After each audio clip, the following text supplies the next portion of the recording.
Hey everyone, I thought I'd share a quick little trick on, it's not really a trick, it's something you should be doing anyway, on Wrightsoft about using the most recent Ashrae outdoor climate conditions when you're doing a load calculation. Let's go to the screen and check it out. Okay, so the project that I'm working on is in Palmetto, Georgia. Where the heck is Palmetto, Georgia? Well, the first thing that I do is just type that into Google if I don't know where it is, and I find out that it's a little bit southwest of Atlanta. The next thing that I do is I visit this website here, ashrae-meteo.info. I bookmark it, and it's a free website that's managed by volunteers, and it updates you with the latest Ashrae outdoor conditions. So in this case, I'm going to find Palmetto, Georgia, and I'm going to make sure that I am using the latest Ashrae data. And of course, the units of measurement are going to be the ones that we use here in America. The next thing I'm going to do is go down a little bit southwest of Atlanta. This is pretty much where Palmetto, Georgia is. If you zoom in a little bit more, you may be able to find it. But I am going to just right-click this. And here's where I right-clicked, and it's going to give me a list of the closest weather stations that I can pull that data from.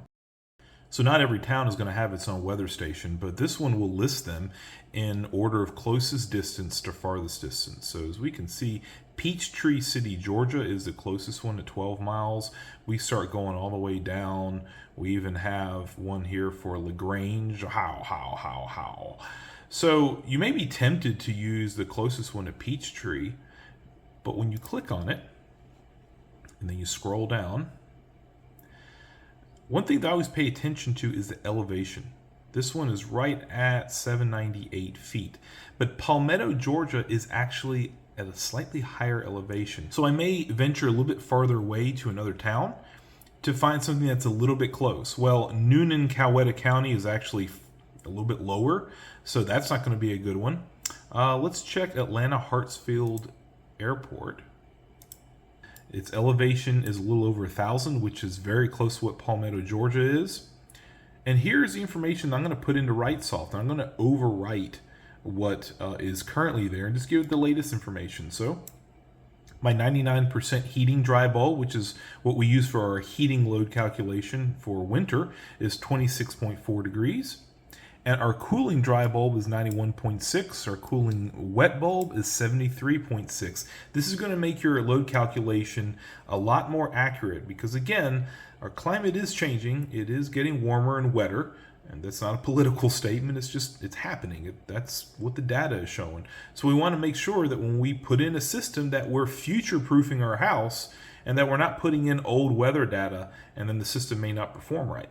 I want to choose the closest weather city that applies, and then I'm going to tweak the data on it. So in this case, of course, I've chosen USA, the state of Georgia. Here's that Atlanta Hartsfield Jackson Airport, but if you notice, the latest version that I have is 2017. So it's pretty close. The 1% is 92, and the heating 99% is 27. But we're going to actually go in here and tweak it a little bit more. The other thing that we want to make sure we do in Wrightsoft is change our earth temperature city. It's a default to Richmond. I don't know why. But if we go up to Georgia, and we're going to click on the closest city, which is Atlanta, make sure that's selected. Okay, now we go into the conditions tab, and we've got to press F8 to be able to edit this number. So then we're going to edit this 27 to a 26.4.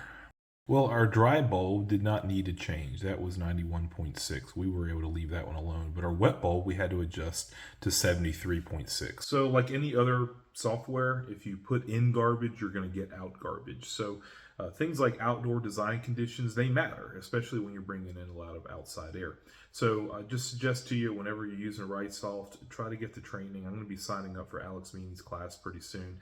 Go on Wrightsoft's website. They've got a lot of tutorials, and try to surround yourself with people that are really good at using that program. You can learn from them. I'm very fortunate that I'm working with people that are really good at Wrightsoft. It certainly benefits me to be more accurate in my designs, and we'll see you next time.